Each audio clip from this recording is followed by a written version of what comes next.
クルルギユニ18歳。どうした？これでも怖がってます。はい、大きく吸ってね。はい、じゃあ次10月2人組になってね。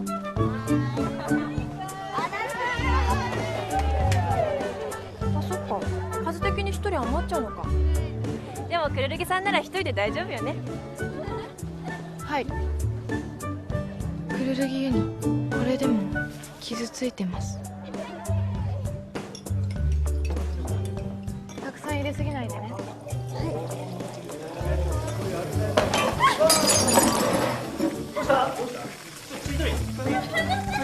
大丈夫か？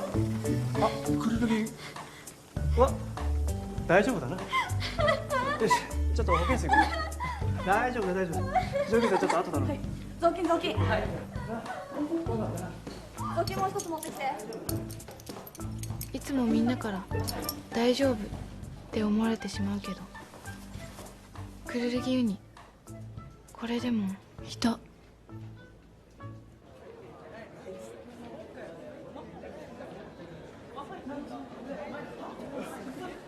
すげえクルルギ、1位でも表情一つ変えねえよ。1位で当たり前って感じなんじゃね？ 1位はやっぱりくるるぎさんなんだね。でもクールだよ。クールだね。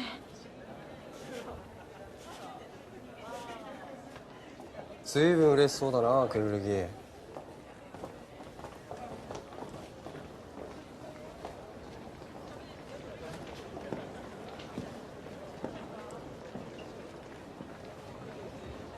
その猫お前の友達なんだろ？だから頭撫でて一緒に喜んでる。かわいい。その猫だ。調子乗ってんよね。絶対乗ってるね。なんで桜井先生と話してんの？マジで喋ってんのずるいね。話があるから放課後職員室に来い。英語できないくせに。桜井先生超渋くない？先生のごすいいに大人な香り。先生かっこいい。お前らの方が可愛いよ。本気にすんなよ。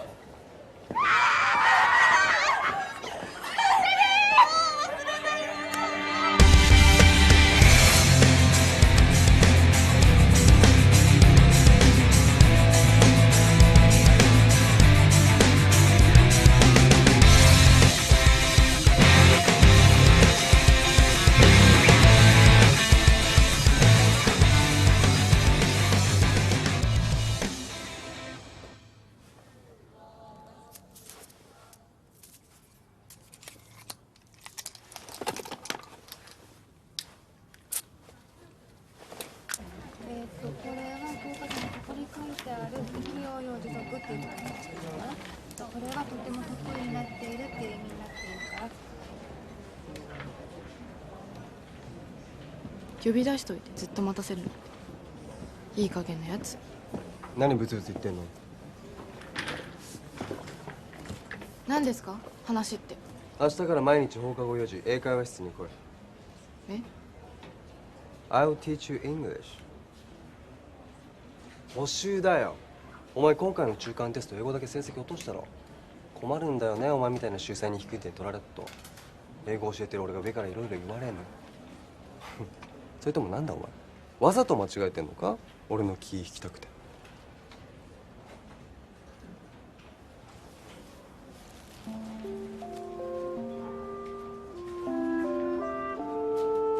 わかりました。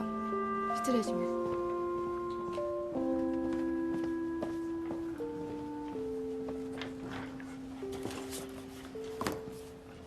桜井先生、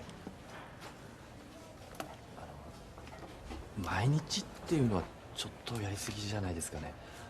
ほらくるるぎ受験生だし他の教科の勉強と。明石先生ってくるるぎのいとこなんでしたっけ？いやだからってわけじゃないんですけど。数学の先生が英語に口出すんですか？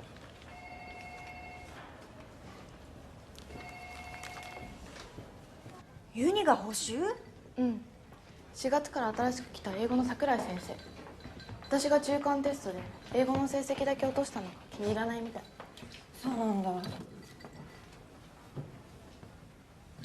ユニ中学の時から英語苦手だもんね。明日から放課後毎日だって。強引すぎるよ。私は今すごい怒ってる。え、怒ってんの？多分ね、ユニは怒ってる時ドーナツ食べたがるから。甘いもの食べながら怒るなんて変わってんね。別に変なことじゃないよ。怒りはアドレナリンを消耗するの。甘いもの、つまり糖分はそれを補うから。ナミちゃん、この人は誰？え、今気づいたの？私と同じクラスの佐藤咲くん。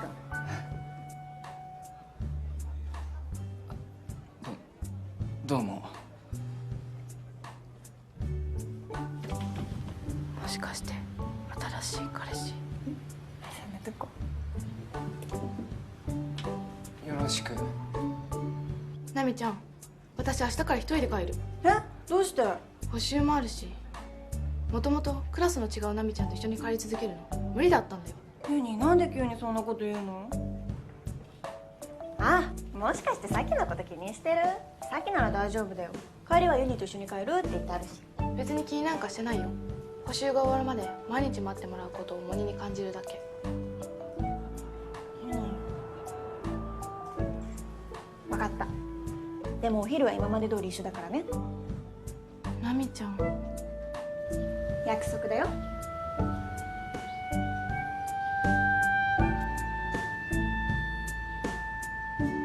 なんか緊張した。ごめんね、さっきユニ悪いやつじゃないんだけどさ、妙に強がるっていうか素直じゃないとこあって。私は中学の頃から付き合ってるからなんとなくユニが考えてることわかるけど、ユニ私しか友達いないし、だからほっとけないんだユニのこと。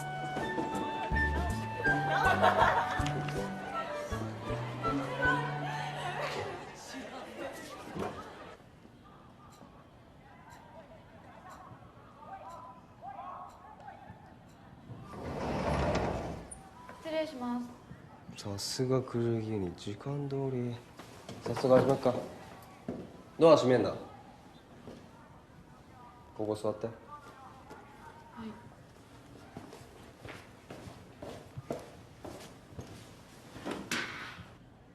主語が主格と同じだから it も which に変える。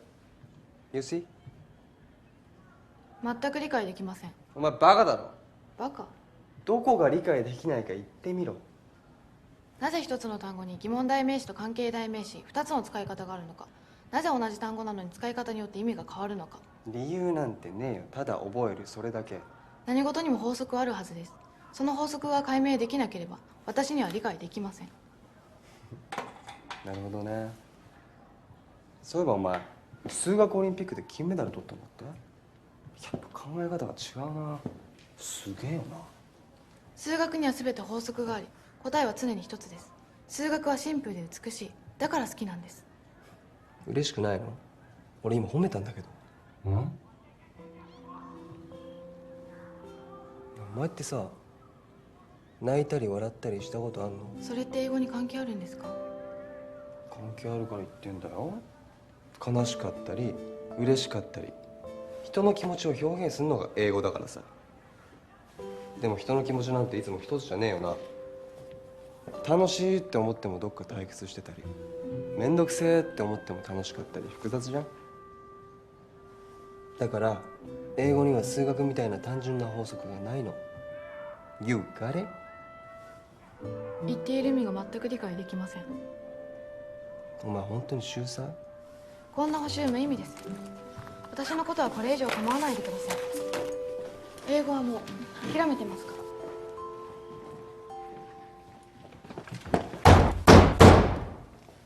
お前わざとそういう態度取ってんだろ。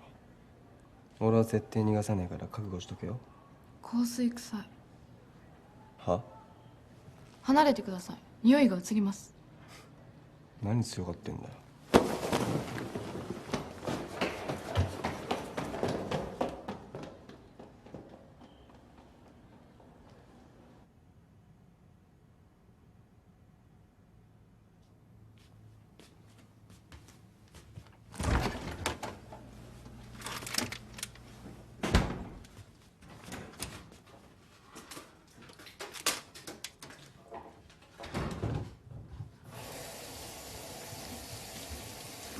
ただいま。おかえり。桜井先生の補習どうだった？別に普通だったよ。そっか。まあお前なら大丈夫だよな。うん。でもさ、この際だから英語本気で頑張ってみるわ。ほらユニさ、メンデル教授のいるカリフォルニア大学に留学するの夢だったろ。無理だよそんなの。もうとっくに諦めてるし。着替えてくるね。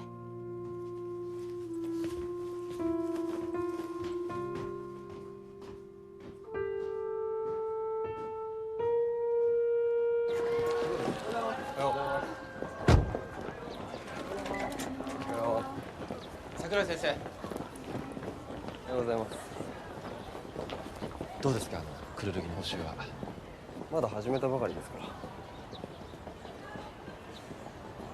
クルルギちょっと難しいとこあるでしょ。難しい。いや、俺は面白いですよ、ああいう女の子。いや、ほらあんまり感情を出せない。まあ表情はあんま変えないですね。前はよく笑う子だったんだけど、いつの間にかね。先生、おはようございます。おはよおはよう。でも根は優しくてすっごいいい子なんですよ。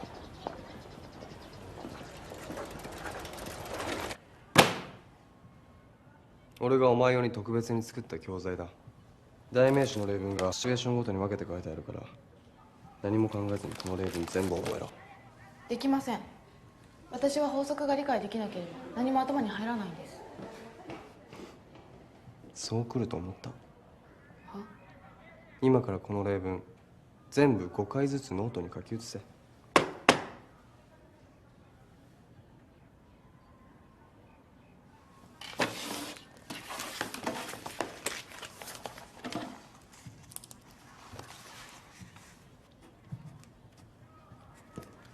声に出して読みながら。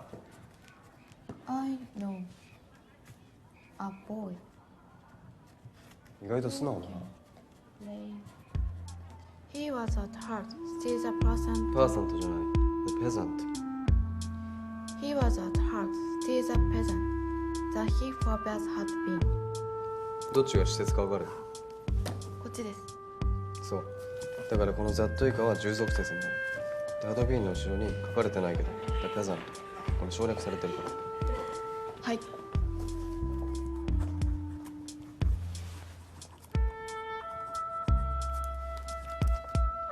先行詞は人を表してるから空を使いたいとき、この場合当てはまる書くから桜井先生じゃない？一緒にいるのクルルギじゃない？文の構造やから本当だ。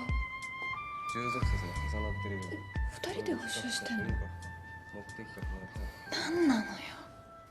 お前らに補習？はい。クルルギさんだけ個別に補習するの不公平です。私たちにも放課後補習してください。必要ないだろう。お前ら今回の週間英語が一番成績伸びてたじゃん。それは先生が好きだから。先生が好きだから一生懸命勉強して、それで。レイちゃん吉田、これからもその調子で頑張ってくれな。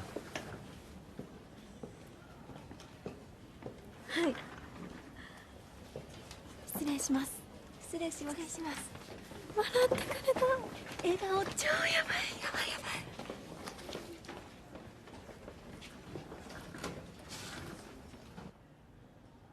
い。吉田芽衣は桜井先生に個人的な思いを寄せているようですね。教頭先生、あれは一時的なものですよ。卒業すればきれいさっぱり大学で彼氏でも作って楽しむじゃないですか。しかし受験生というのは何かと情緒不安定な時期ですからね。もちろん桜井先生のような実績のある方なら間違いはないとは思いますが、誤解を与えるような行為は。分かってます。失礼します。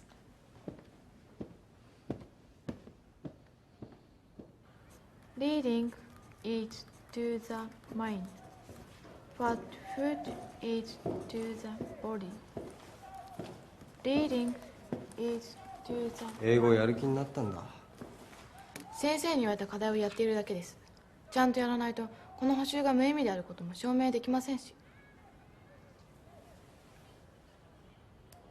じゃあなんで照れてんの？照れてなんかいません。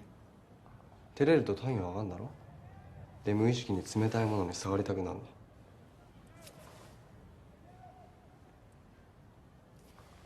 もっと体温上げてやろうか、生意気ちゃん。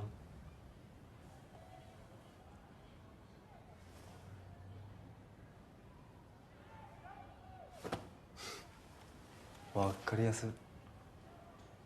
人はな、無意識の行動で嘘はつけないんだよ。だから俺にはわかるよ、お前のこと。無表情装っててもな。私装ってなんか。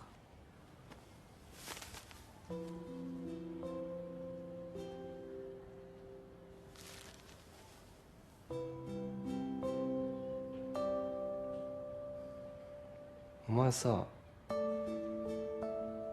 いつもそうやって自分の気持ちを抑えてんの？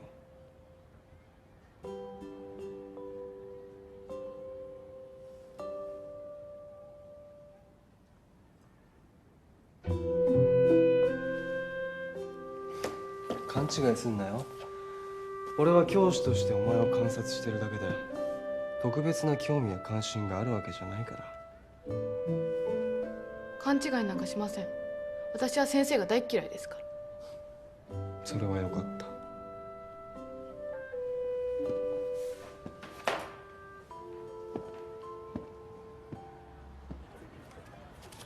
アドレッセント、青年、プレヒスティック、旧式的な。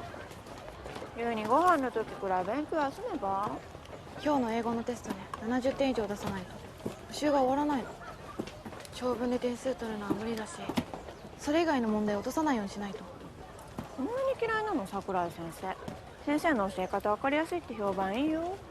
うちのクラスにもファンの女子多いし。私は大っ嫌い。軽くていい加減のくせに超自意識過剰だし、あんなの教師として失格だよ。それにあの匂い。ああ、桜井先生の香水ね。いい匂いだよね。大っ嫌い。なんで？匂いの印象はその相手に対する感情によって左右されるの。カリフォルニア大学の受験結果では。分かった分かった分かった。とにかくテスト頑張って。うん、ありがとう、ナミちゃん。エミネント、巧妙な。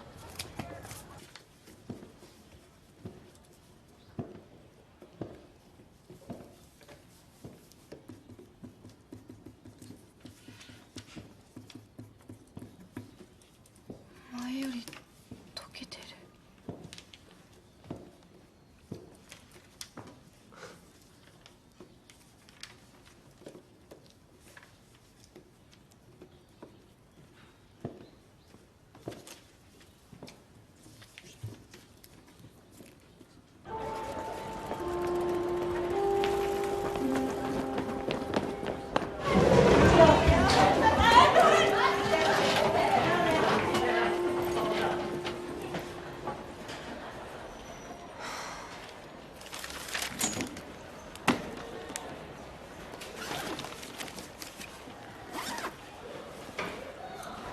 ちょっと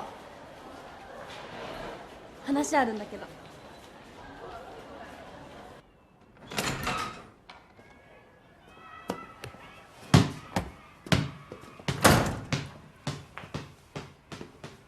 あんたさ、英語のテストわざと間違ってるんでしょ？初めっから怪しいと思ってたのよね。他の教科は全部トップなのに英語だけできないなんてね。桜井先生狙いに決まってんじゃん。それは違う。何が違うのよ。私は桜井先生なんて大嫌い。あんないい加減な人、私が好きになることなんかありえないよ。よくわかんない。あんたいっつも同じ顔だし。ほんと何考えてんのか全然わかんないよね。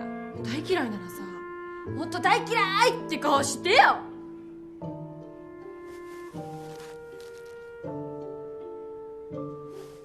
う行くね。補習に遅れちゃうから。ちょっと待ってよ。やっぱ桜井先生に会いたいんじゃん。マジムカつく。補習なんかに行かせるわけないでしょ。めいちゃん早く行こう。めいちゃん早く早く。バイバーイ。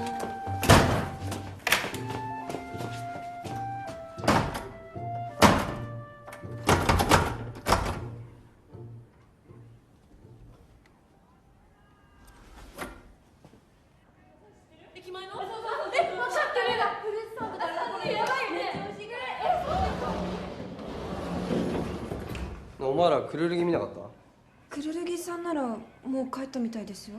くるるぎさん今日のテストもダメだったみたいだから恥ずかしくなったんじゃないですか、先生に会うの。確かにあんなに教えてもらってたのよね。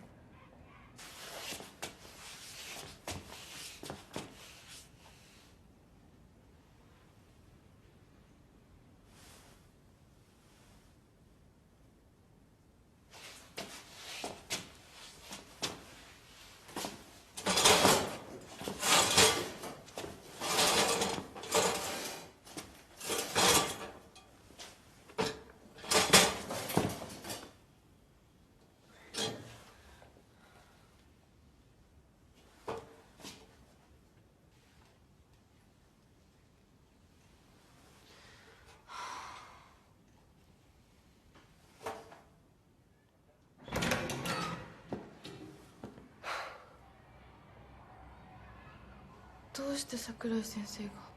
言ったろ、俺は何でもお前のことが分かるって。なんつって実は吉田たちに吐かしたんだけどな。もう二度とこんなことしないよう俺から厳しく言ったから。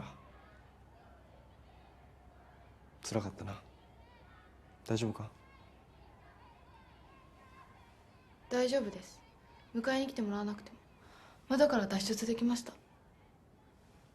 この窓から？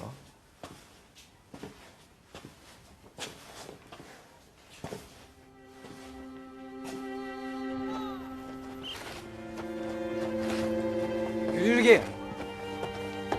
お前全然大丈夫じゃねえだろ。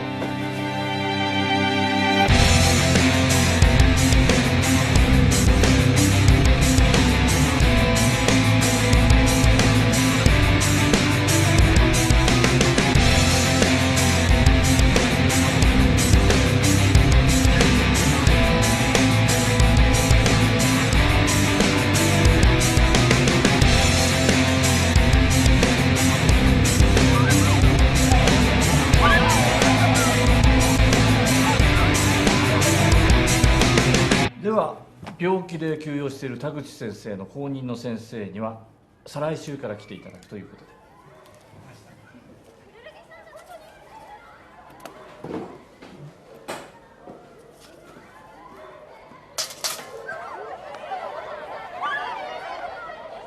あれクルルギじゃない？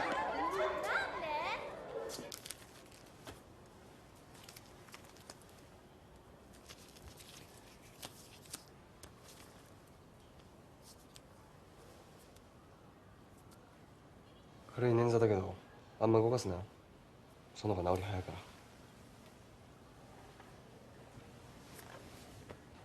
クルルギ、お前はもっと自分の気持ちに正直になれ。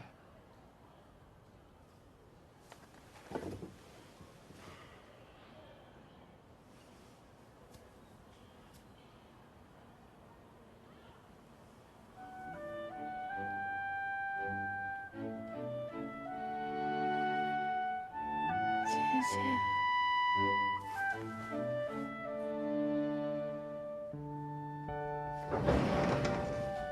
どうしたいに？ちょっと転んだだけ。転んだ？本当ですか、桜井先生？本当だよ。大したことじゃないから私は大丈夫。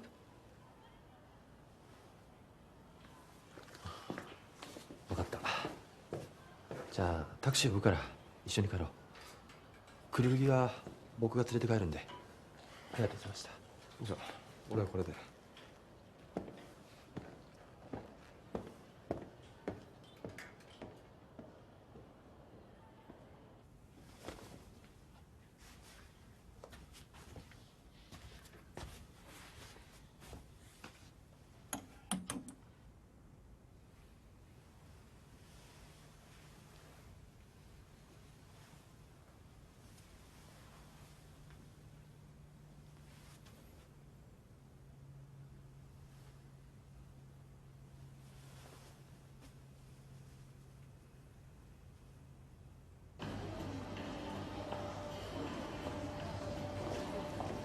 私の捻挫大したことなくてよかったね。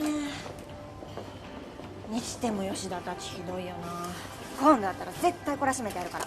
大丈夫、桜井先生がちゃんと話してくれたから。ならいいけど。ところで奈美ちゃんはここで何を買うの？さっきのプレゼント。佐藤君に？さあ、バイト代入ったしさ。ほら、あいつの趣味ちょっと女っぽいから少し男らしいものでもプレゼントしてやろうかなと思ってさ。好きな人にさ、自分の買ったものを持っていてもらうのってなんか嬉しいじゃん。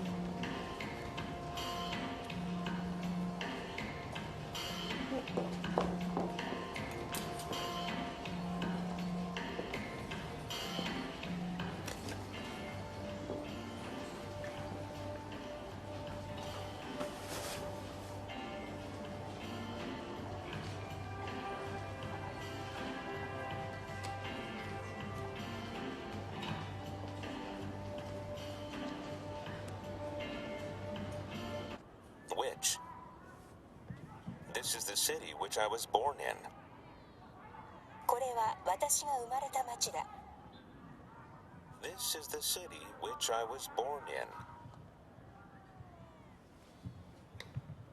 今聞いてもらったようにお前の苦手な例文入れといたから。ほら、毎日最低10分必ず聞くように。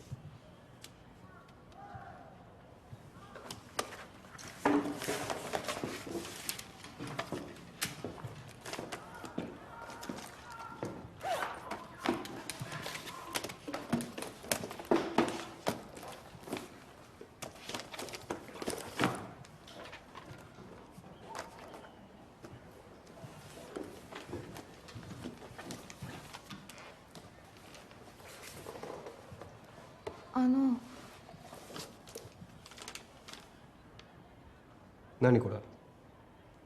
この前のお礼です。俺は生徒からのプレゼントは受け取らない。勘違いされたら面倒くさい。私は勘違いなんかしません。これは単なるお礼で深い意味はありませんから。何ムキになってんの？もしかして本当に俺のこと好きになっちゃったの？ばっかじゃねえ。つうかマジかよ、つまんねえ。俺に興味ないとこが良かったのに。仕事だから優しくしただけ。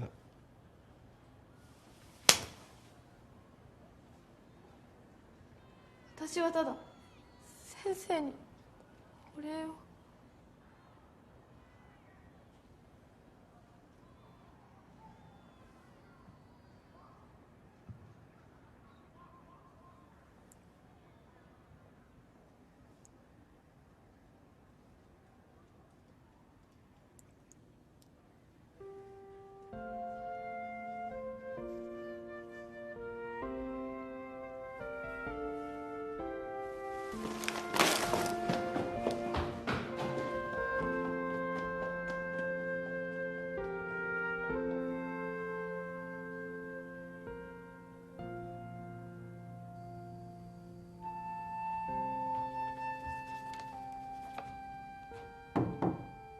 ユニ、ご飯できたよ。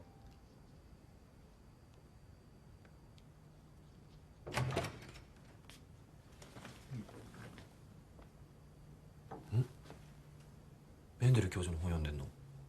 うん。桜井先生の補習で何かあった？ただなんとなく読みたくなっただけ。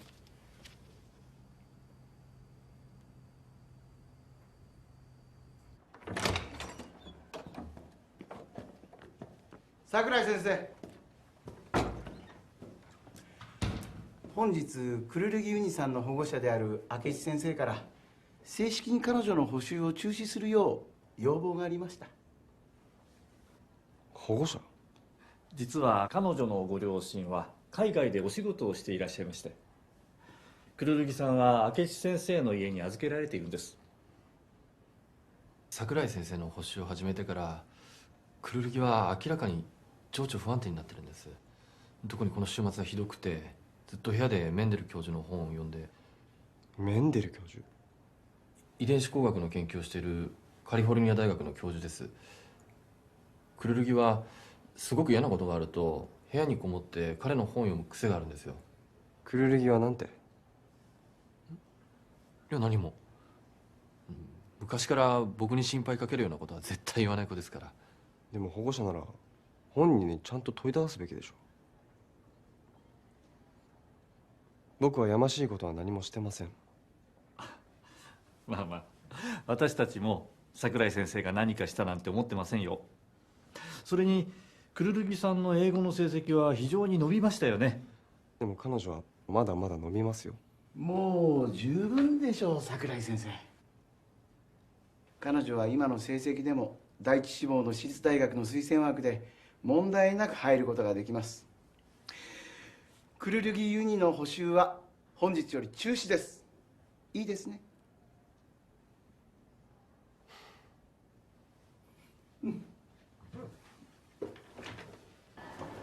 桜井先生の補習中止になったから。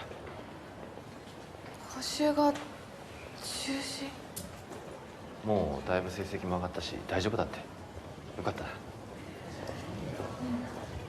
じゃあ。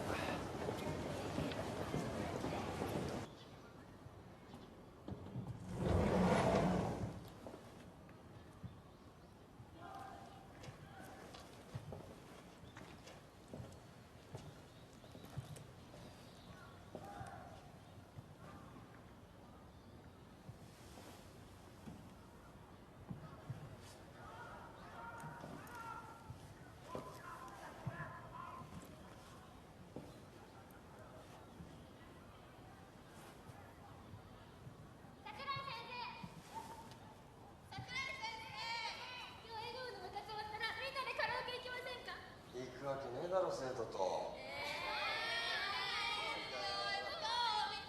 勉強しなさい、勉強。いいから忙しいんだ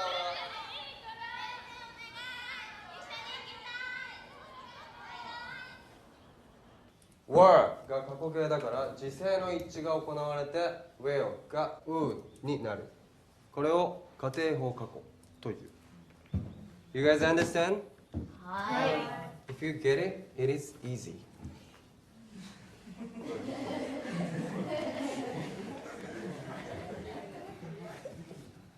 奥田、はい。この上の文訳してみ。はい。彼は病気だと言ったが、それは嘘であった。He said he was ill, which was a lie. Which? This is the city which I was born in. これは私が生まれた町だ。何してんだ、早く帰れ。This is the city which I was born in. He married a woman.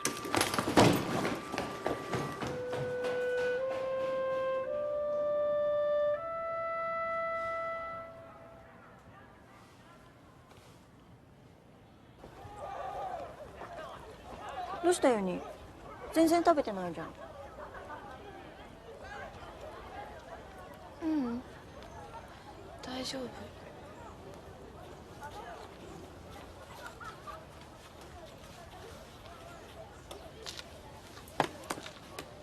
実は自分でもよくわからないの。わからないけどなんかこの辺がゆらゆらして。ゆらゆら？大嫌いなのに冷たくされると悲しい。顔も見たくないって思うのに会えないと寂しい。ユニ、それは恋だよ。恋？うん。大嫌いと大好き両方あるのが本物の恋なんだ。実は私さっきと喧嘩しちゃってさ、この間ユニと一緒に買ったプレゼントあげたら気に入らないってはっきり言いやがって、あいつもうほんとムカつく。でも好きなんだよね。ナミちゃん。前はさ、相手の全部が好きって感じだったけど、今は嫌いだけど好きって思えるこの恋が本物の気がするんだ。本物の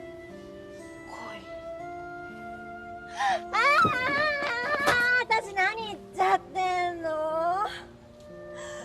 もうユニが珍しく素直に話してくれるからこっちまで話しすぎちゃったじゃん。ごめんなさい。そうじゃなくって嬉しかった。だってユニいっつも人のことばっか考えて自分の気持ちになかなか素直に言ってくれないじゃん。そういうのちょっと寂しいなって思ってたからさ。ナミちゃん、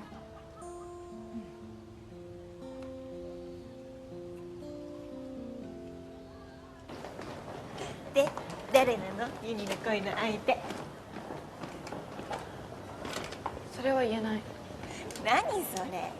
でもその恋うまくいったら絶対一番最初に私に教えてね。うん、約束。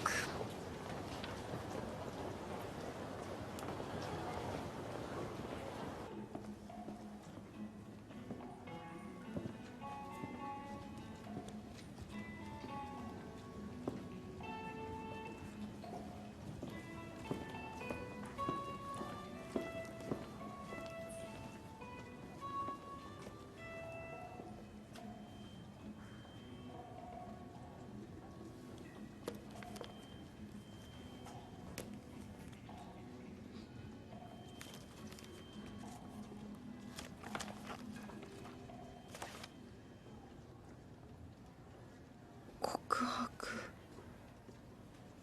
なるほど。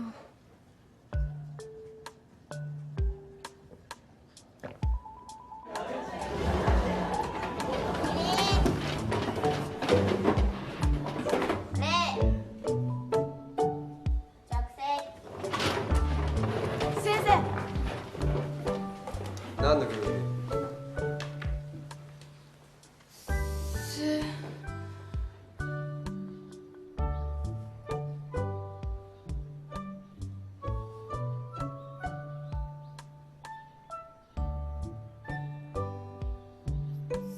すぐに授業を始めてください。授業開始時刻3分23秒を過ぎています。始めるよ生意気ちゃん。 Please open the textbook to lesson 4 page 60。 みんなの前ではMr. Tokunaga, please read the first sentence。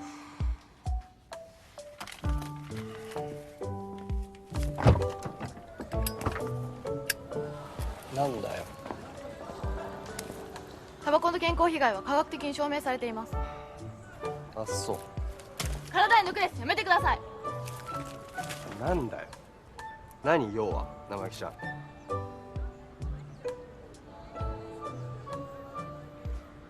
先生、私す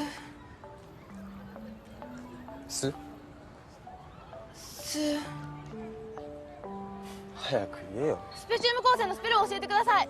ふざけんなよ。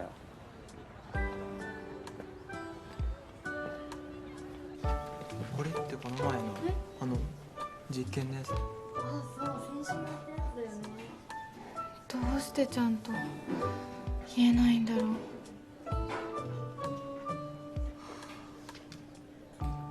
矢部先生。はい。矢部先生。おう。先週実験したじゃないですか。わからないところをノートに書いてきたんですけど。お、その気持ちが嬉しいじゃない。見てもらえますか。どれどれ。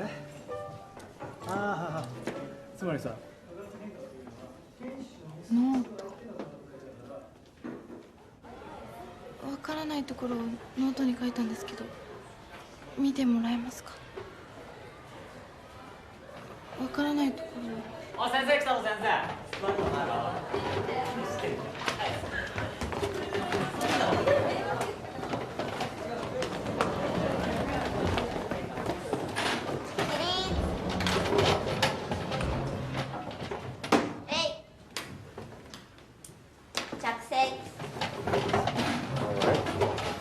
Let's begin the class。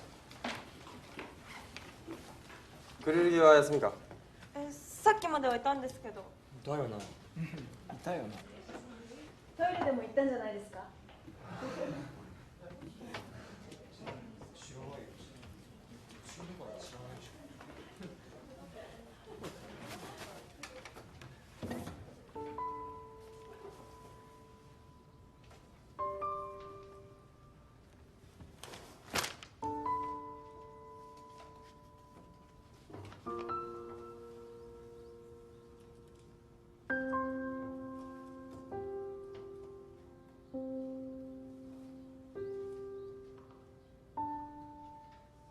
先生、どうしたんですか？なんでもない。鈴木、16ページ読んで。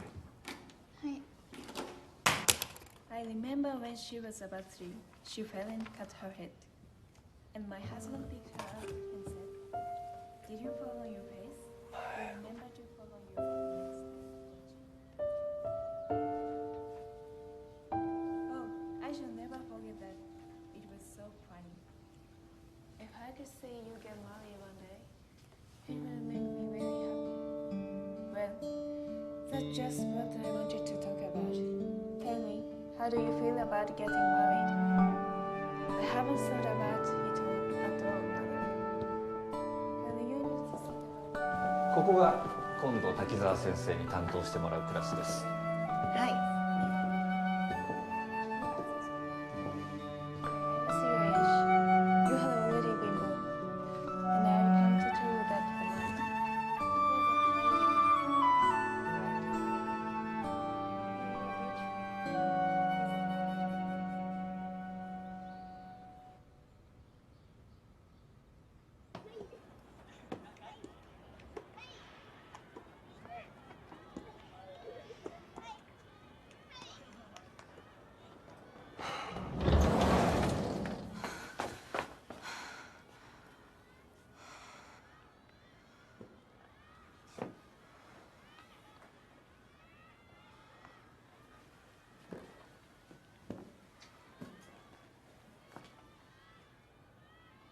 さっきは悪かったな。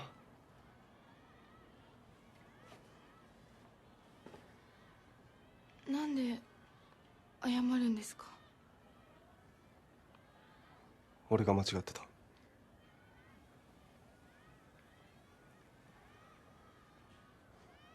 忘れてくれ。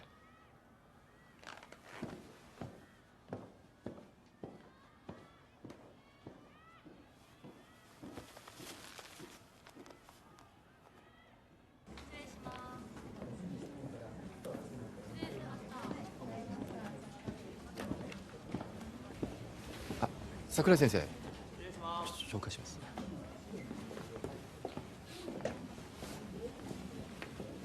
休職になった田口先生に代わって来週から赴任していただく滝沢先生です。お久しぶりです、桜井先生。あ、私たち小学校からの幼馴染なんです。え？あ、そうなんですね。ね。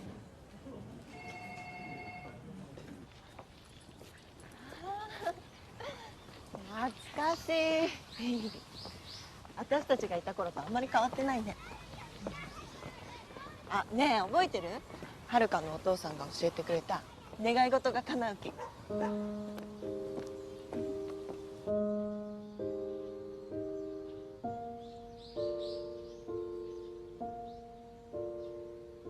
この木の周りを目をつぶって願い事を唱えながら3周すると願いが叶うって。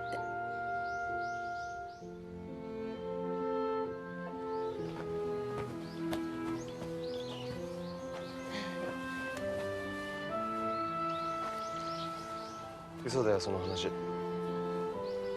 いつもの親父の作り話。そうなんだ。道理で願い事叶わないって思った。ミレ、そんな話したくて俺呼び出したんじゃねえだろ。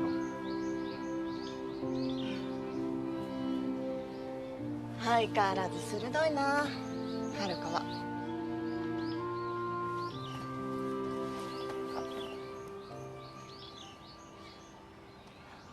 変わってないその癖。キスの後はいつもそうする。昨日見ちゃった。遥が教室で生徒とキスしてるところ。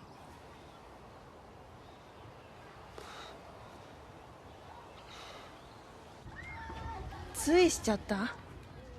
キスを生徒に？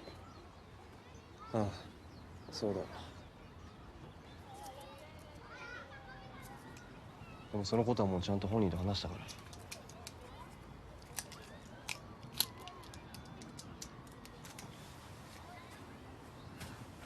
ら。ねえ、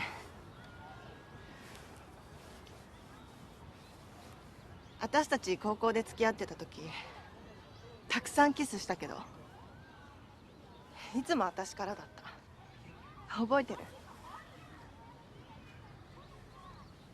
覚えてない。そうだよね。私のことなんか好きじゃなかったんだもんね。でも私は覚えてる。遥のこと本気で好きだったから。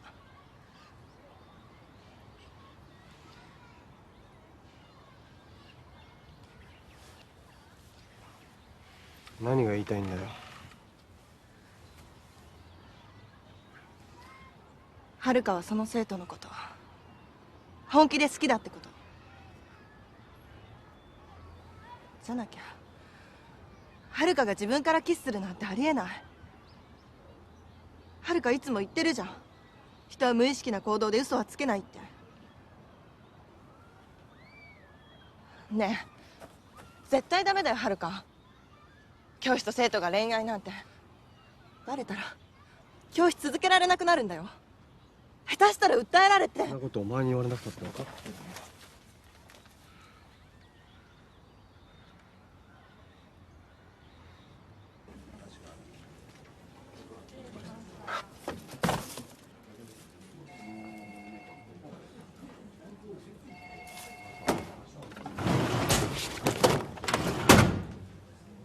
進路希望の用紙は来週の月曜日までに提出ね。はい。ねえねえ、滝沢先生超可愛く思ったよね。超可愛いよね。俺も恋に落ちちゃった。マジでやばいよ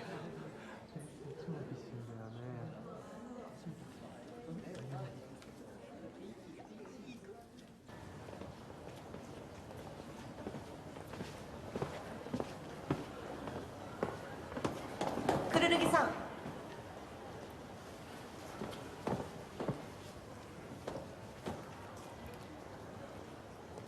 桜井先生から聞いたんだけど、あなたと桜井先生のこと、くるるぎさん大丈夫なの？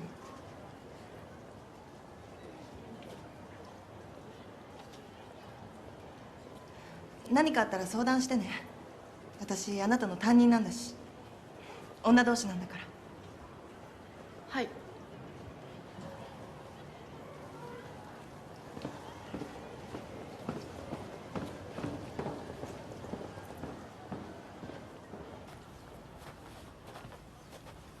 意外と素直な子が多いね。英語の成績もみんな上がってるしな。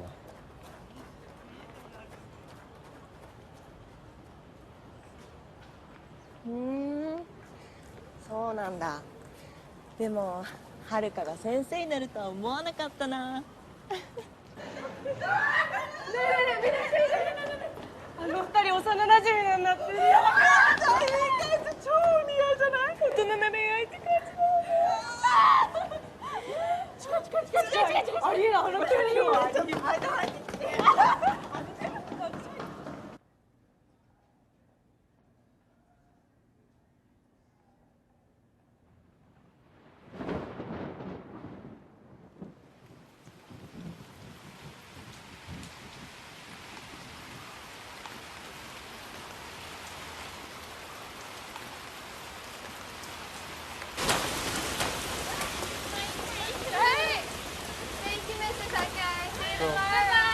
気をつけろよ。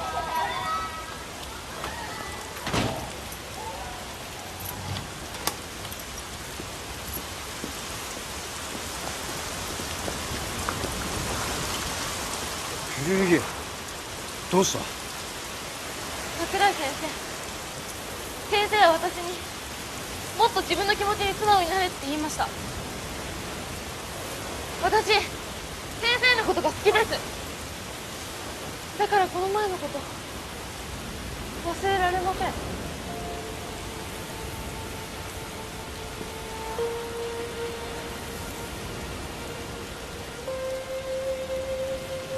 ダメだ、忘れろ。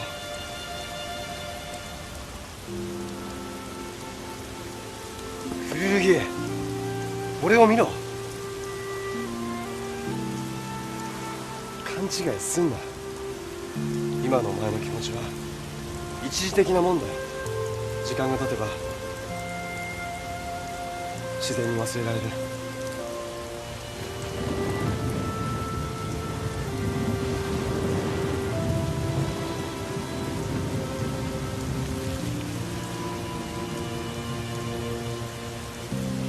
先生は何も分かってない。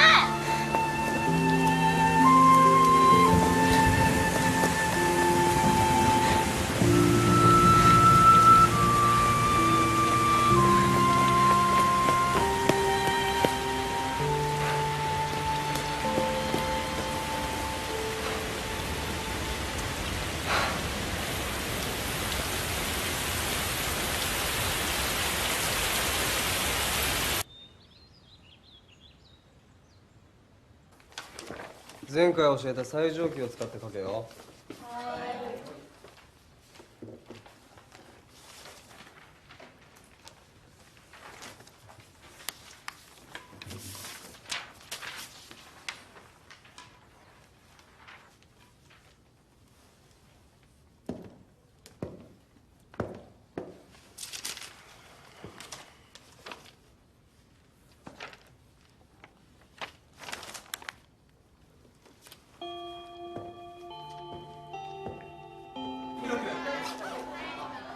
おい、帰ろうぜ。オッケーオッケー。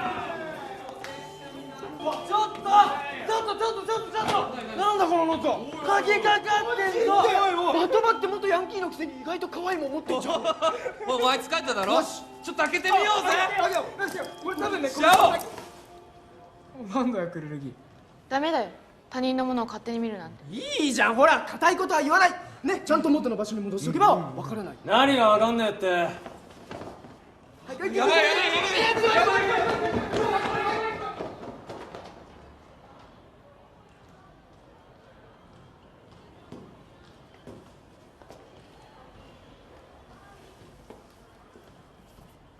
これどうもありがとうございました。これ俺のすっげえ大事なノートなんです。本当マジで感謝します。私は別に。クルルギさん、クルルギさん。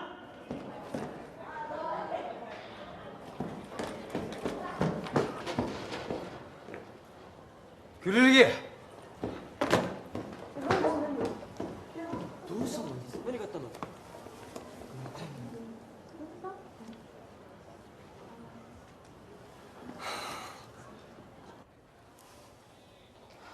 ひどい熱。このまま一人で返すのは無理ね。明智先生に連絡しますね。お願いします。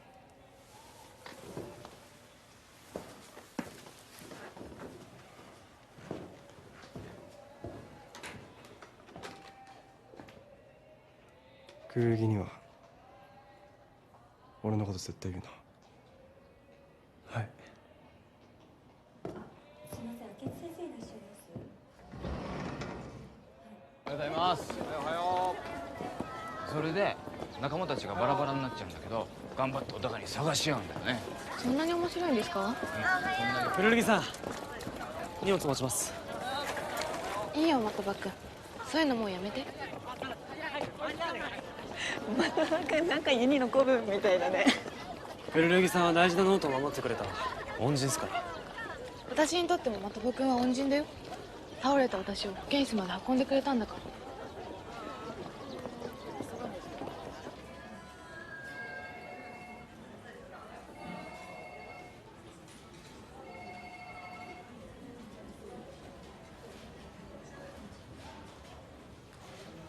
桜井先生、はい、これ夏休みの公務当番表。サンキュー。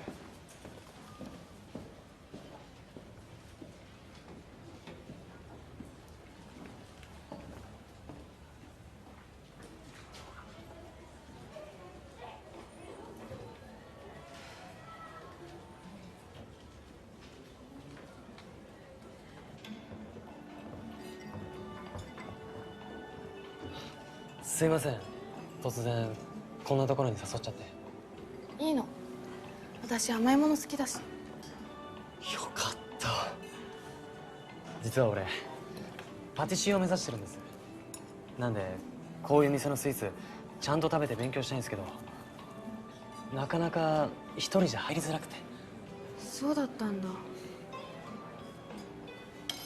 この前クルルギさんに守ってもらったこのノート、実はフランスでパティシエやってる叔父のレシピが書いてあるんですよ。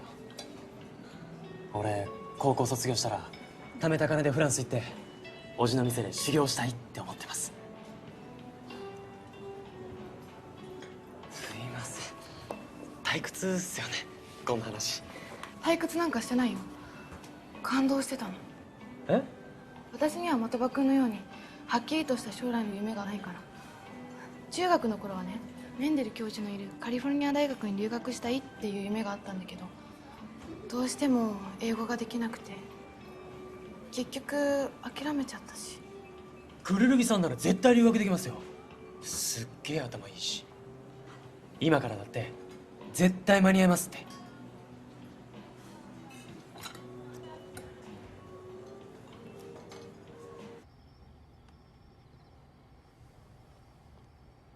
トフル110点以上、やっぱ無理だよね。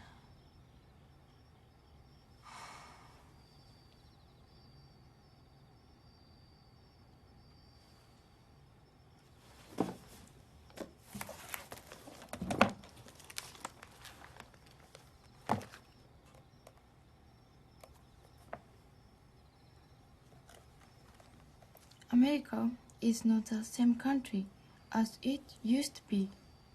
America is not the same country as it used to be.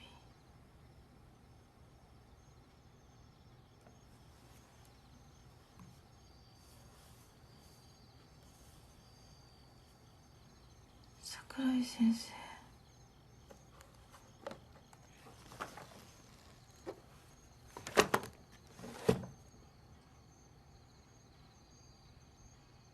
明日から夏休みに入りますが、皆さんこういう言葉を知っていますか？節ありて竹強し。竹というものは節があるからこそ曲がったり折れたりせずまっすぐに成長するものなのです。皆さんも夏休みという節目を前に自分自身を見つめ直し、で海で泳ぐじゃん、スイカ割りじゃん、焼きそば食べるじゃん、で花火もすんじゃん。私ちょっと勉強しよっかな。え？ほら予備校のセンター模試結構難しかったじゃん。私全然ダメだった。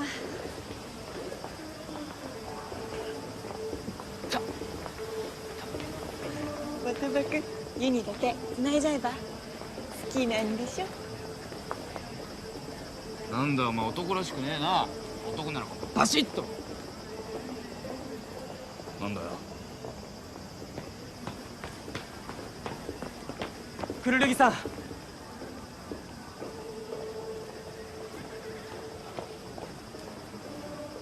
きです。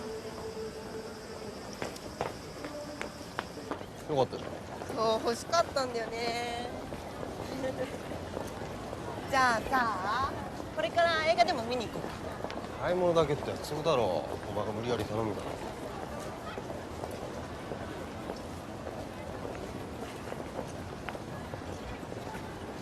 じゃあ帰るわ。ねえ、私たちまた付き合っちゃうか。なんだよ急に。いいよ。俺は分かった、もういい。俺は自分の気持ちに嘘つけないでしょ。二度と聞きたくない。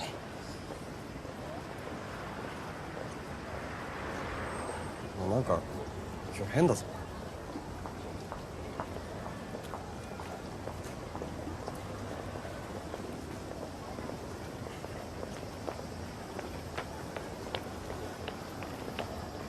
古着。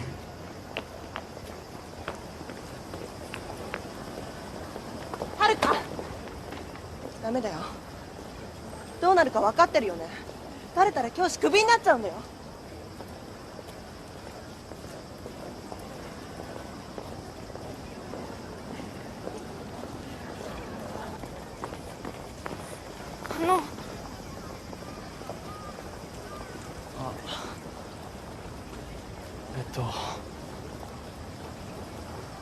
ごめんなさい的場君。私他に好きな人がいるの。だから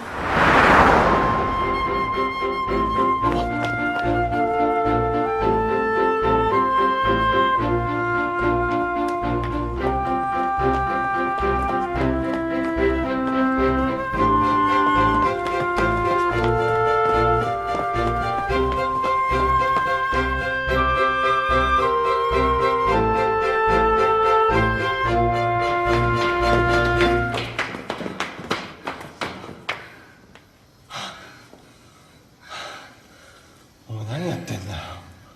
先生こそどうしたんですか。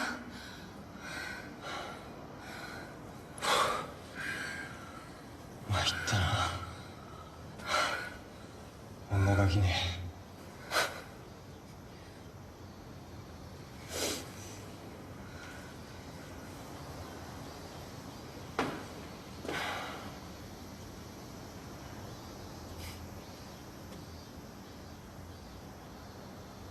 くるり、俺お前が好きだ。信じられない。は？突然そんなこと言われても信じるなんて無理。くるり、私は本気で先生のことが好きなんです。でも先生のはきっと一時的なもので、だから先生の気持ちが本気だと証明されない限り私は信じることができません。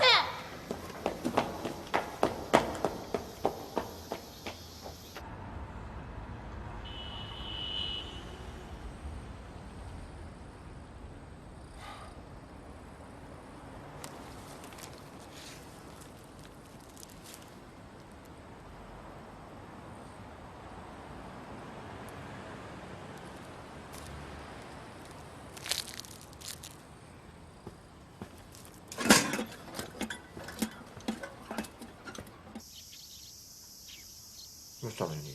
夏バテ？大丈夫。ありがとう風間くん。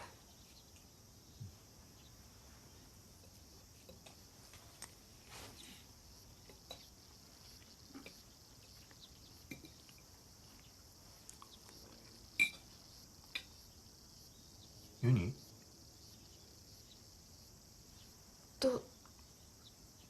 ドーナツ食べたい。ドーナツ？今？うん。ちょっと行ってくる。おうユニ。先生。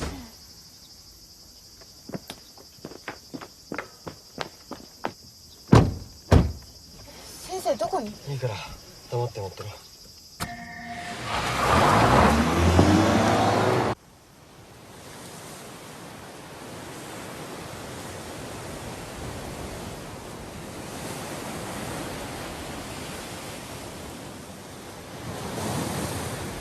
ここ地元の人も来ない穴場なんだ。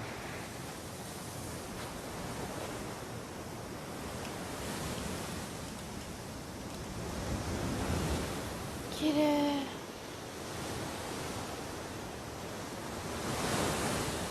何ですか？いや、いいとこだろここ。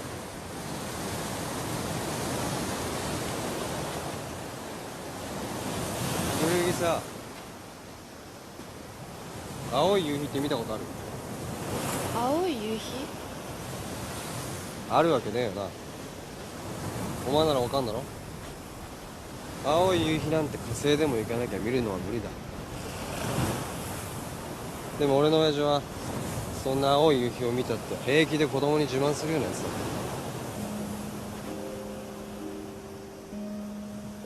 親父は商社の営業マンでさ、海外出張ばっかしてて社内でも有名な仕事人間だった。でもたまに家にいる時はそんな青い夕日みたいな作り話していっつも笑ってた。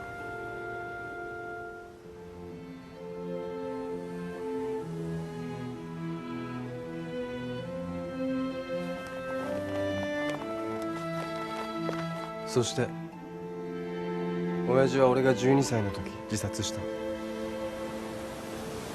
親父は最後まで俺たち家族に嘘ついてたんだ。本当は会社に大きな損失出して悩んでたの。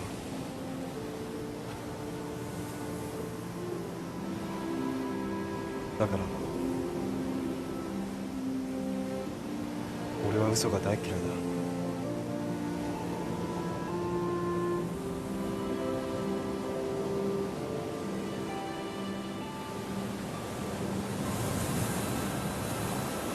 自分からこの話するのお前が初めてだ。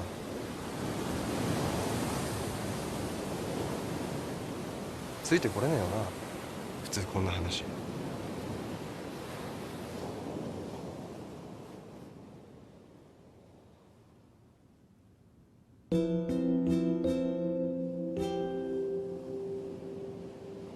クルリギ、お前が卒業したら結婚しよう。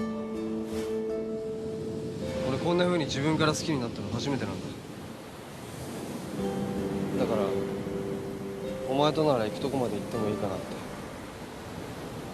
だからっていきなり結婚なんて飛躍しすぎじゃないですか。本気見せろって言ったのお前だろ。それはそうですけど。っていうかどうする？これって一応プロポーズなんだけど。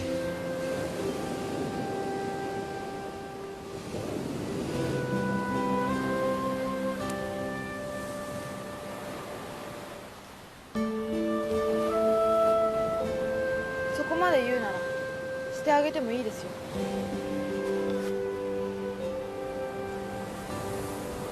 先生。好きだよクルリゲ。俺はお前のためなら教師辞めてもいい。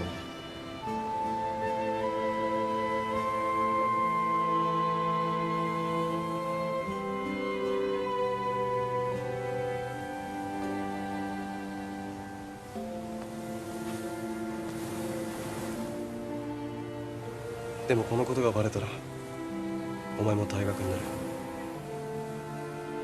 だから卒業するまで俺とお前は今まで通りただの先生と生徒だ。分かったな？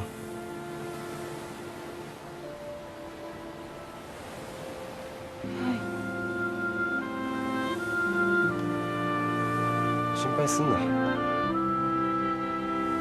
俺はどんなことになったとしてもお前を守るから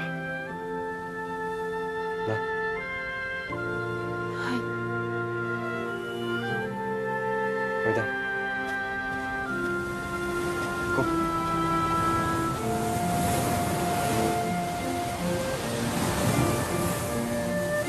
危ない危ない待て、捕まえた。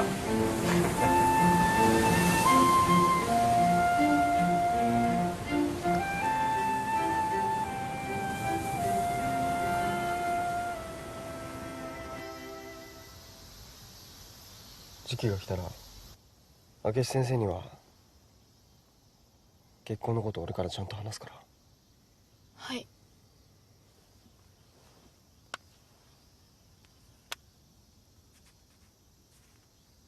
本当に好きなんだなそれ。これは中学の時カズマくんがくれたの。無表情の私が少しでも可愛く見えるように。そんなもんなくたっていいよ。これからは俺がちゃんと見ててやるから。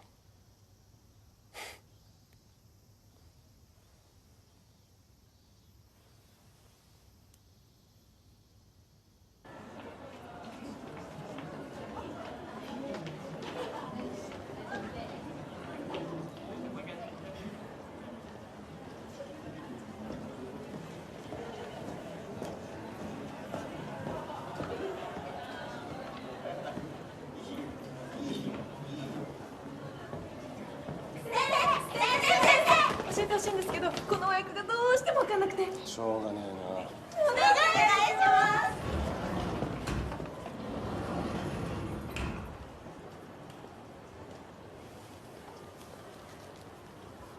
す。Here, this is it. Your pronunciation isn't good. Please study harder. Hi. So, read the next sentence.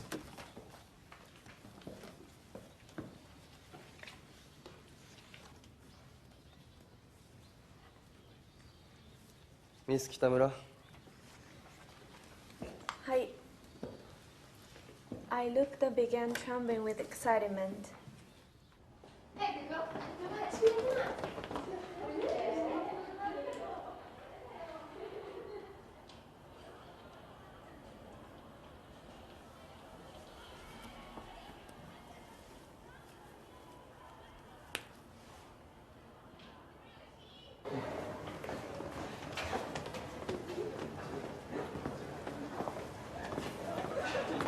くるるぎさん。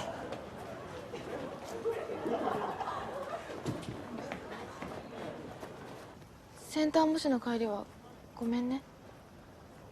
急にいなくなって。俺あの時追いかけようと思ったけどやめました。だってあの人桜井先生でしょ。香水の匂いで分かった。そう。くるるぎさんの好きな人って桜井先生ですよね。多分桜井先生いいんすよ答えなくて。ごめんなさい。謝らないでください。謝らなきゃなんないの本当は俺の方だし。先生に口止めされてたんで黙ってたけど、ずっと前保健室にくるるぎさん運んだのあれ俺じゃなくて本当は桜井先生だったんですよ。え？あの時教室に桜井先生が突然現れて、先生マジでくるるぎさんのことを心配してました。そうだったんだ。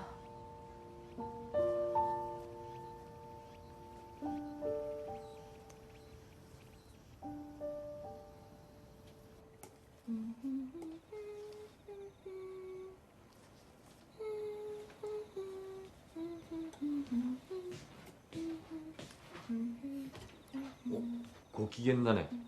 もうすぐできるから。うん。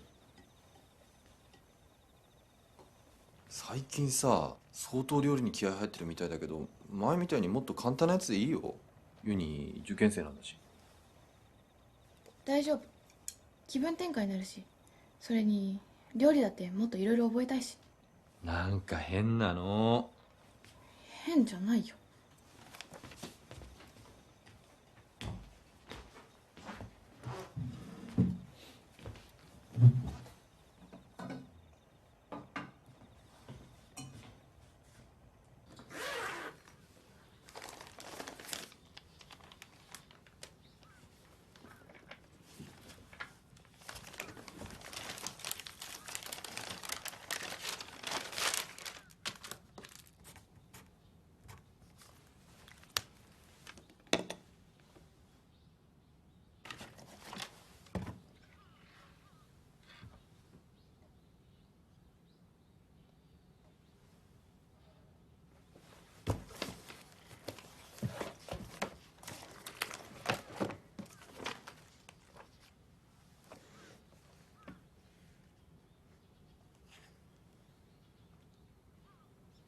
I can remember the time when fans were still live. Which? This is the city which I was born in. これは私が生まれた町だ。 This is the city which I was... マジか、俺もう見忘れたんだよ。マジかよ、めっちゃ面白そうじゃん。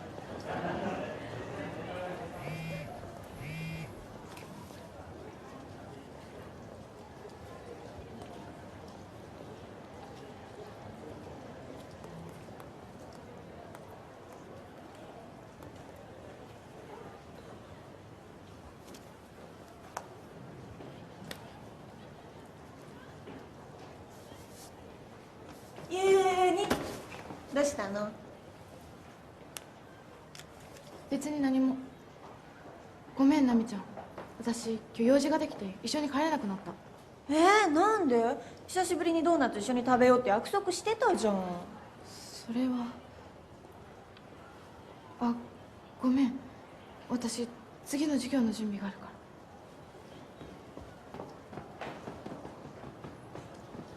ら。ユニ？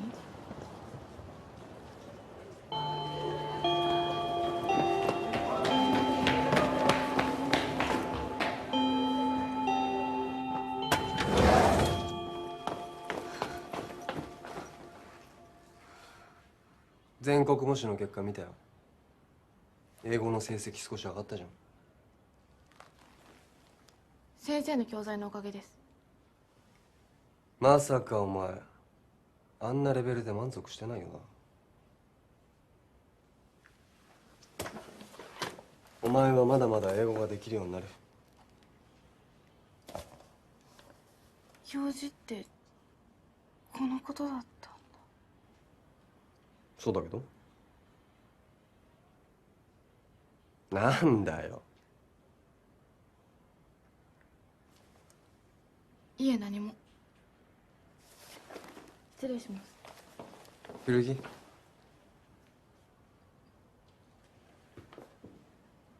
大丈夫か？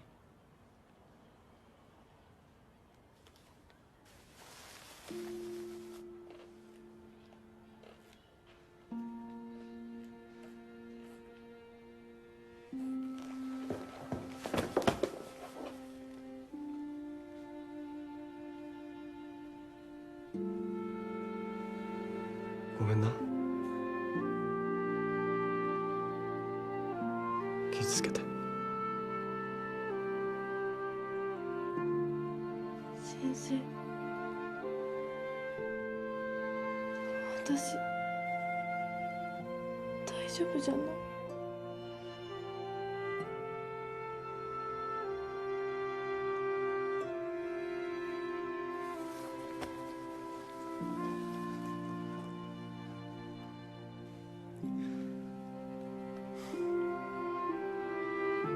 その猫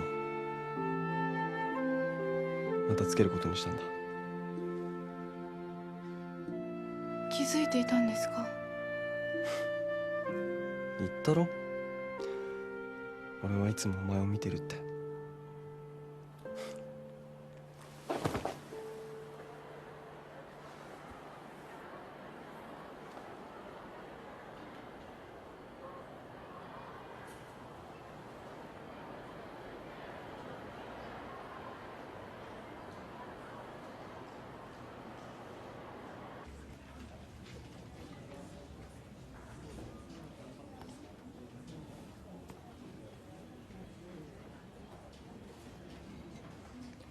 滝沢先生。はい。ちょっといいですかね。あ、はい。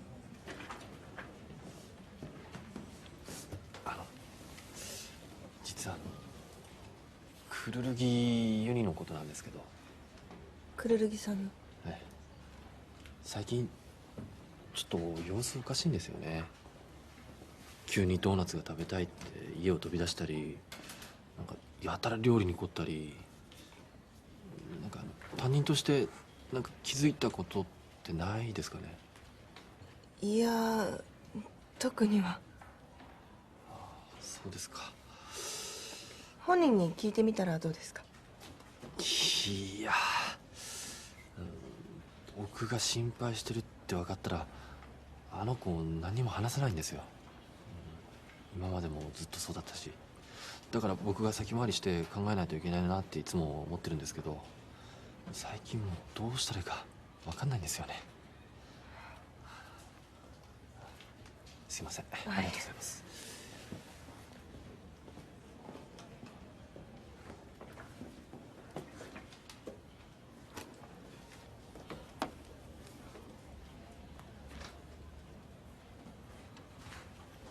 明智先生。はい。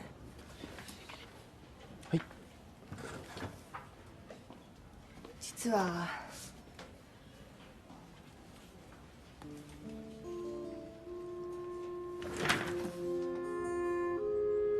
どういうことですか？俺はくるるぎと結婚します。彼女が卒業したらすぐ。結婚？本気で言ってんの？彼女を守れるのは俺しかいません。言ってない。ユニまだ高校生だぞ。俺絶対認めないから。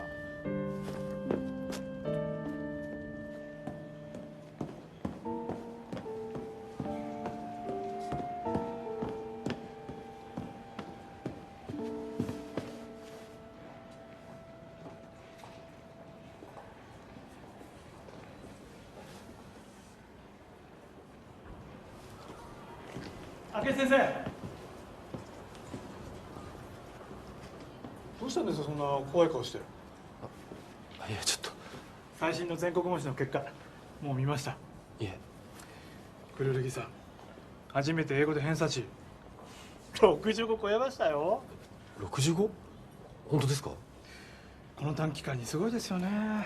うん、この成績なら私立だけじゃなく国立も狙えるんじゃないですか。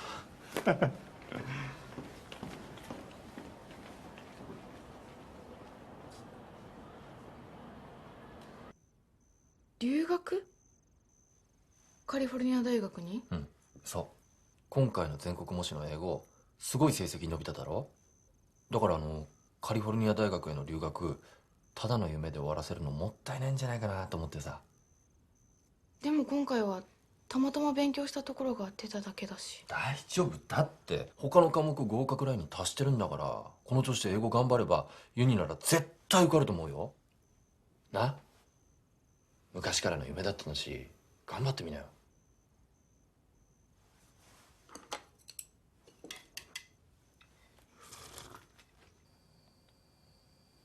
留学なんてどうしよう。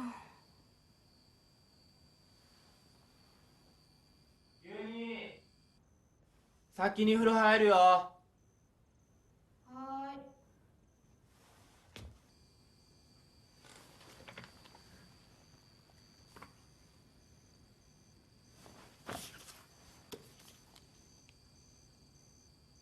メンデル教授の講義が受けれるなんて夢みたいだけど、そしたら桜井先生と。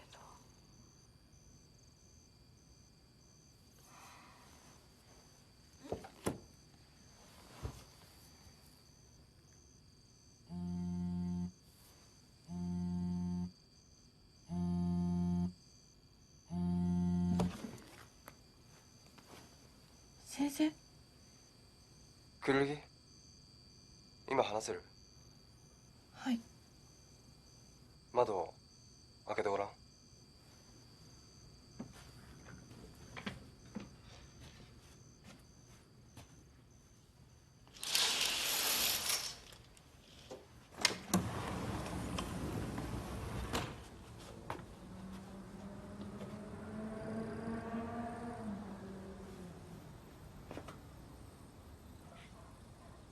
お前さ、家でもずっとその顔なんだな。そんなこと言うためにわざわざ来たんですか？うん。っていうか、急に生意気ちゃんの顔が見たくなっちゃってさ。先生。くるぎ、卒業したら俺が絶対お前を笑顔にしてやるからな。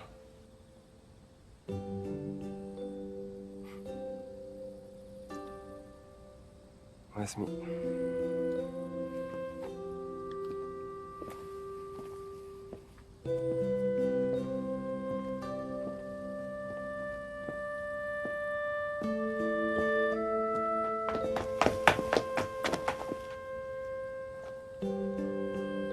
おやすみなさい先生。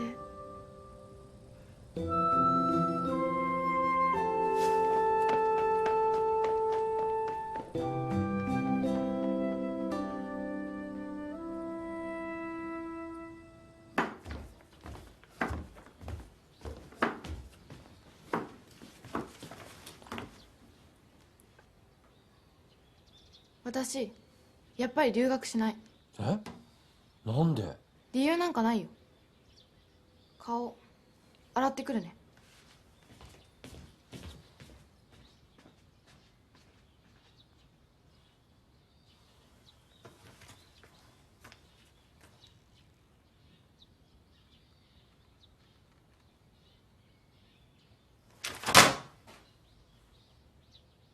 桜井先生とくるるぎさんの噂知ってる？くるるぎさん？桜井先生？なんか女の子と2人でいたらしいよ。桜井先生2人で？そう、2人らしいね。私こんなんだし先生大好き。やばくない？私先生の授業すごい好きだったのに。私も大好きなんだ。だってすごい楽しいしさ、めっちゃわかりやすいじゃん。だよね、私もだよね。だよね、だよね。ショック。明智先生から聞いたよ。カリフォルニア大学受けるんだって。すごいじゃん。受かったら絶対さっきと一緒に遊びに行くからね。留学はやめたの？え、どうして？だって中学の頃からユニの夢だったじゃん。どうしても。ユニ？最近のユニなんか変だよ。よくわかんないけどなんか冷たい。前はきついこと言われてもそんな風に思わなかったのに。なんで？ユニ、私になんか隠し事でもしてるの？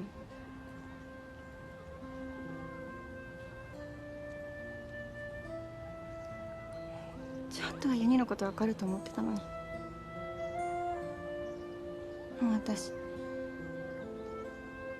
ユニのことわからないよ。おい、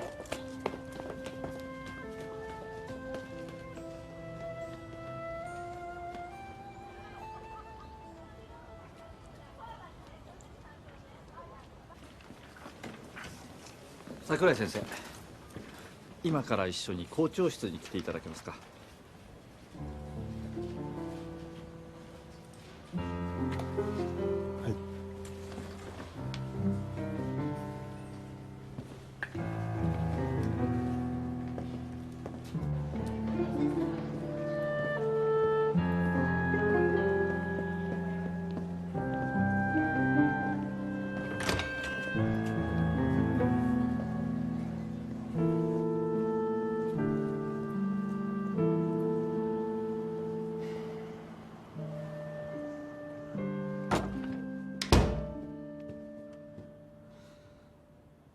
実は最近くるるぎさんの英語の成績が飛躍的に伸びたことで校内で妙な噂が立ってましてね、桜井先生が個人的にくるるぎさんの補習を続けてるんじゃないかって。まさかそんなことはないと思うんですが、夏休みの繁華街で桜井先生と2人でいるところを見たっていう生徒まで出てきましてね、困ってるんですよ。こんなことが校長の耳に入ったら。それはありえないです。僕が保証します。そうですか。まあ保護者の明智先生に保証していただけるならこちらも心強い。でも桜井先生、引き続き行動には気をつけてくださいね。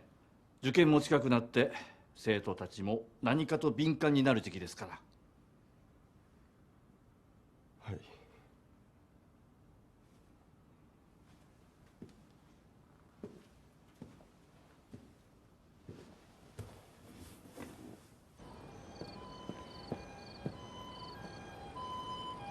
日はありがとうございました。別にあなたのためじゃないですよ。ユニのためです。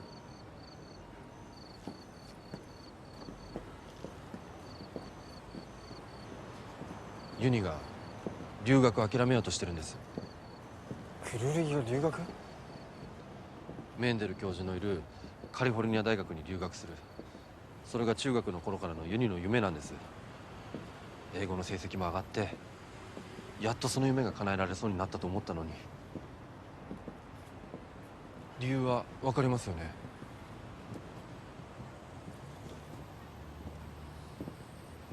桜井先生からユニを説得してくれませんか？僕だってこんなことあなたに頼みたくないですよ。でもユニのこと考えると今その方法しか。無理ですよ。俺が説得したって。なんで？クルルギは俺と別れない限り留学しない。おい、ユニまだ子供だぞ。お前さ、一人の教師として一人の大人としてそれで平気なんですか？え？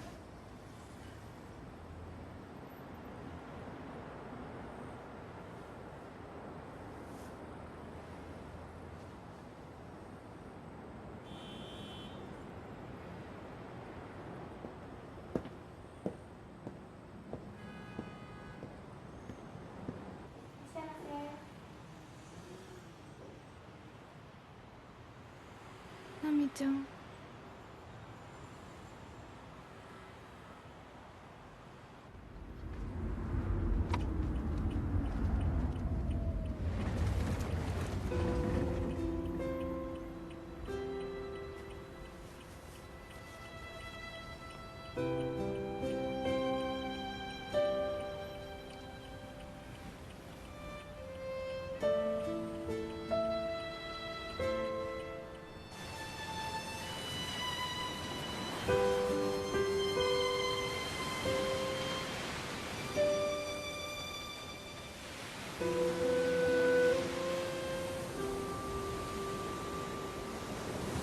七海とは今日は一緒じゃなかったのか？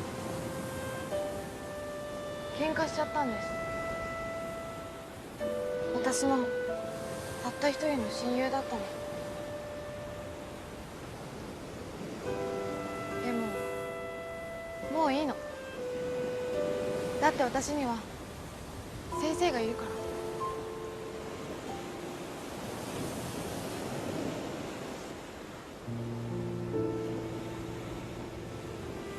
先生、私今新しい料理も覚えてるんですよ。結婚したら先生に食べてもらえるように。お前受験生だろ。勉強の方は大丈夫。今の第一志望なら余裕で推薦枠に入れるって言われてるし。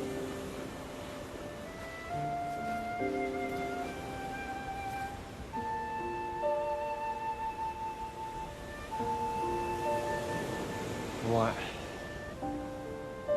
やっぱまだ子供なんだな。先生？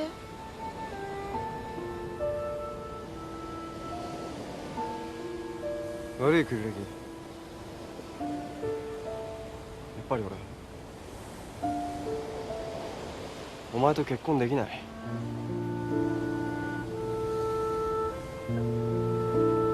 どうして？なんで急にそんなこと？家に帰るとさ、お前のこと忘れちゃってんだよ。それで分かったんだ。俺はもうお前のことを好きじゃない。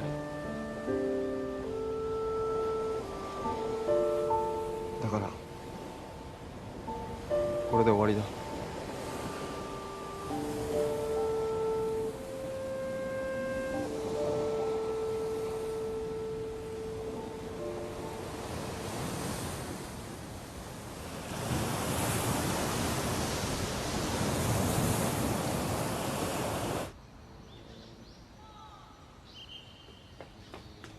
ユニ、こんなとこで何やってんの？何？滝沢先生に聞いたら今日は休みだって言うし、明智先生に聞いたら朝家は出たって言うし、もう心配で。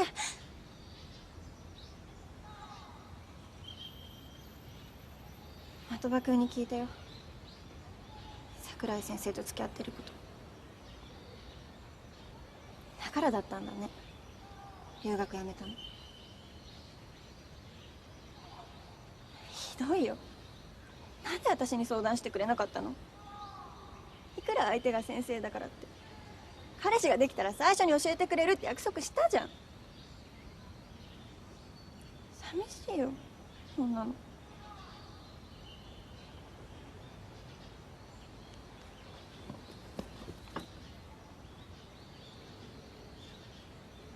奈美ちゃん、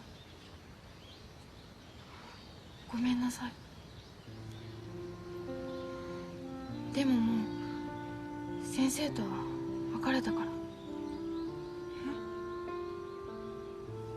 好きじゃないってはっきり言われたの。超失礼。だから私とは終わりだって。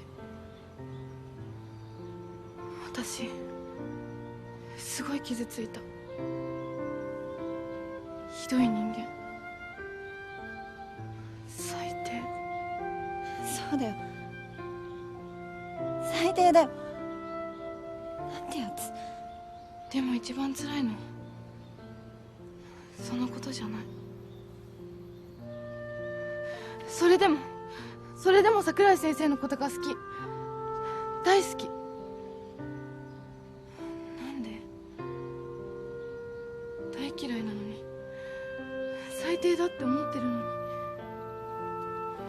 それが今すごい辛くて辛くて。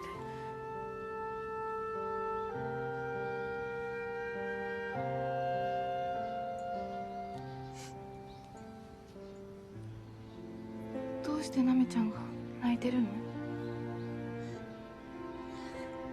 ユニが泣かないから。代わりに泣いてあげてるの。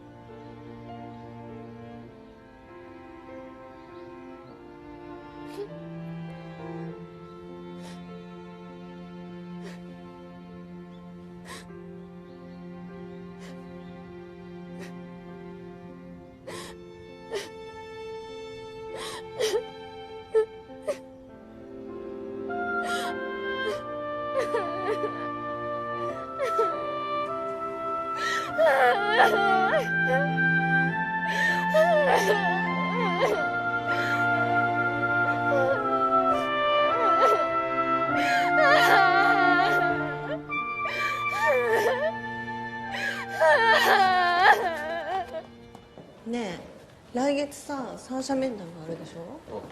親御さんたちってどんな感みんな熱心な人多い。待てよ。的場君、どうしたの？どういうことだよ。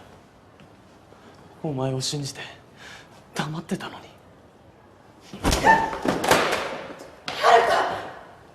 二度とくるるぎさんに近づくな。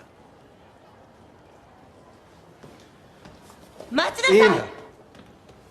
ほっとけ。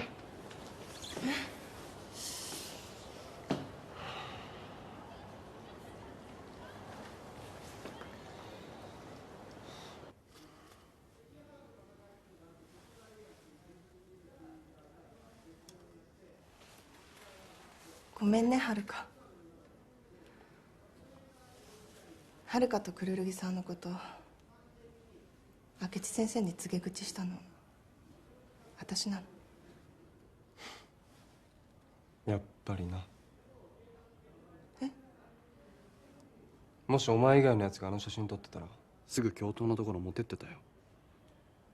明智先生なら誰にも言わず俺に注意してくれるんじゃないかって思ったんだろ。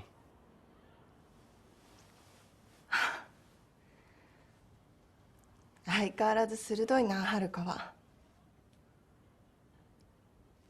でも私そんないい女じゃないよ。明智先生なら絶対2人を別れさせてくれるってそう思ったの。じゃあお前の思い通りになったんだな。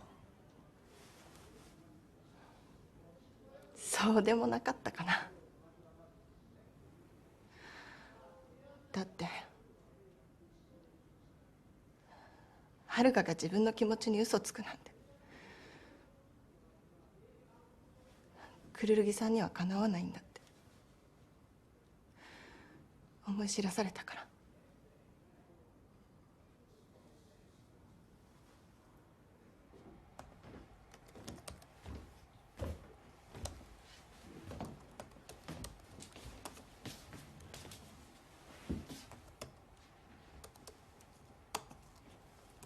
カズマくん、私やっぱり留学する。そっか。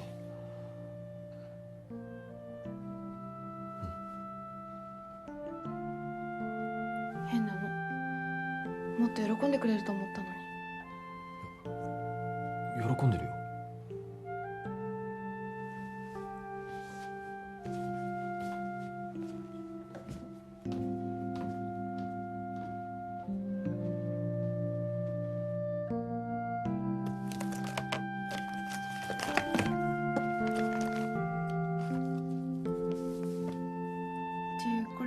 The mistake. This person should change one letter in fork. To correct the mistake, this person should change one letter in fork.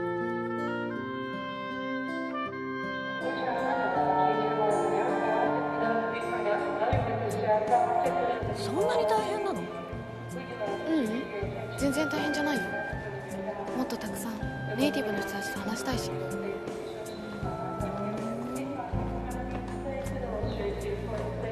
そろそろ時間じゃない？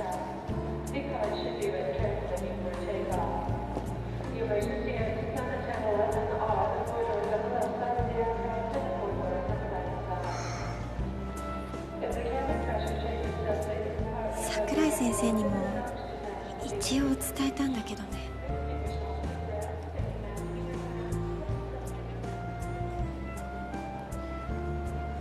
ナミちゃん、私きっと一生先生が好きな気持ちは変わらない。だから今は留学してもっとたくさん勉強して、今度は先生に本当に好きになってもらえるように頑張る。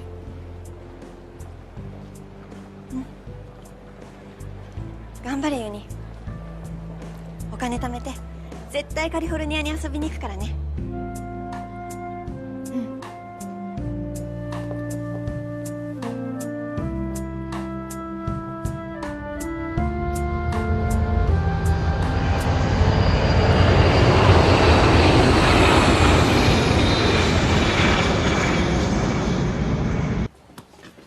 クルルギは無事カリフォルニアに旅立ちましたか？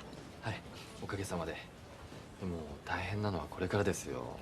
大学に行く9月までに現地の語学スクールで英会話を身につけないといけませんから。しかしさすがクルルギユニですね。いや、あの短期間の英語の追い込みでカリフォルニア大学に受かるとは。いや、桜井先生の特別教材のおかげですよ。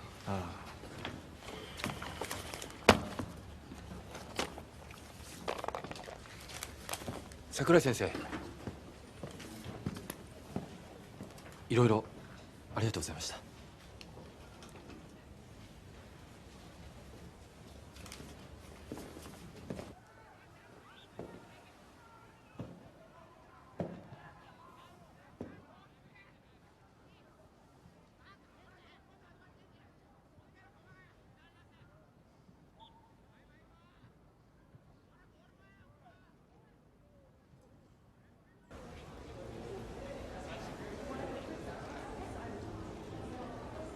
What is remarkable is the epigenetic change found in the IGF2 genes. What are IGF2 genes? Those are the genes that produce the hormone known as insulin growth factor 2. That sounds great. Ah, yes, but there are still other points that need to be clarified. For example, we need to know whether some IGF2 genes change in other cells. That he studied architecture by himself. He did not go to college. He did not have any teachers. On top of that, he did not have anybody to discuss architecture with.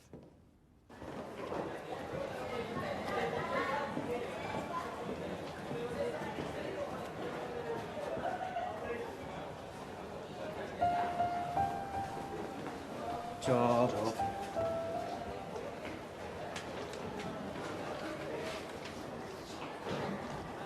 こんにちは。クルルギ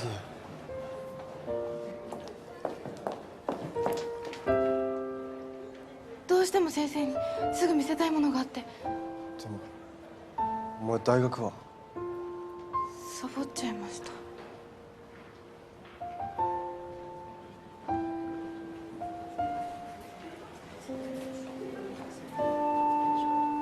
先生こっち。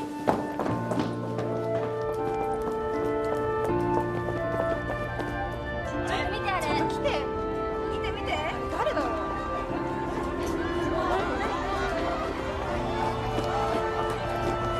何誰？あの後ろ姿桜井先生。桜井先生だ。ある学校じゃん。なんで？隣の人誰？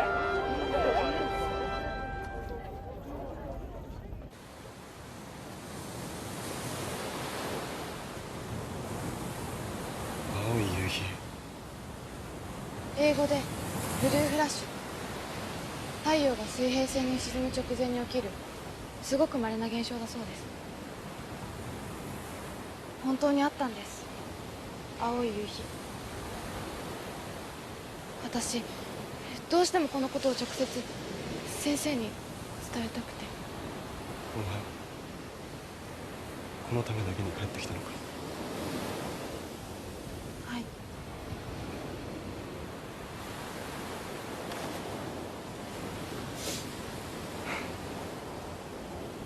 ありがとうなクルルギ。まあでも親父が俺に嘘をついてた事実は変わんねえけどな。でもそれは桜井先生やご家族の幸せを願ってついた嘘だったんではないでしょうか。先生が私に嘘をついてくれたように。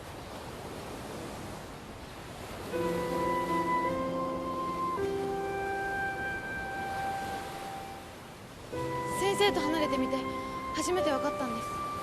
あの時先生が好きじゃないって言ったのは私をカリフォルニアへ行かせるための嘘だったんじゃないかって。だからもっともっと勉強して先生にふさわしい人間になって帰ってきます。だからそれまで待っててください。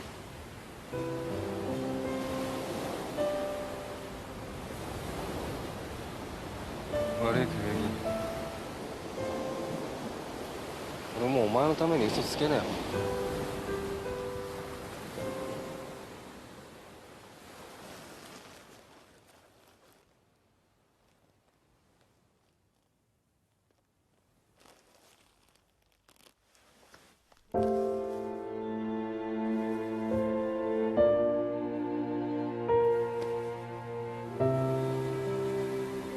先生。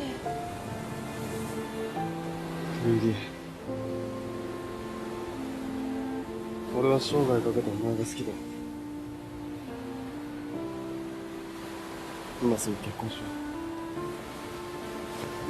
無理そんなの今すぐなんて。だって私まだ。う。今のまんまでいいよ。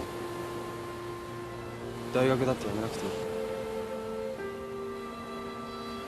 俺は今目の前にいるクルルギユニが大好きなんだ。先生。っていうかその呼び方やめない？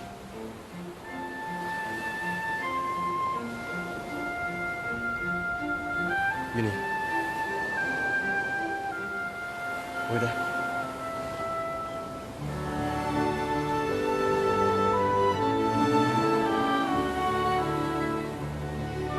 い。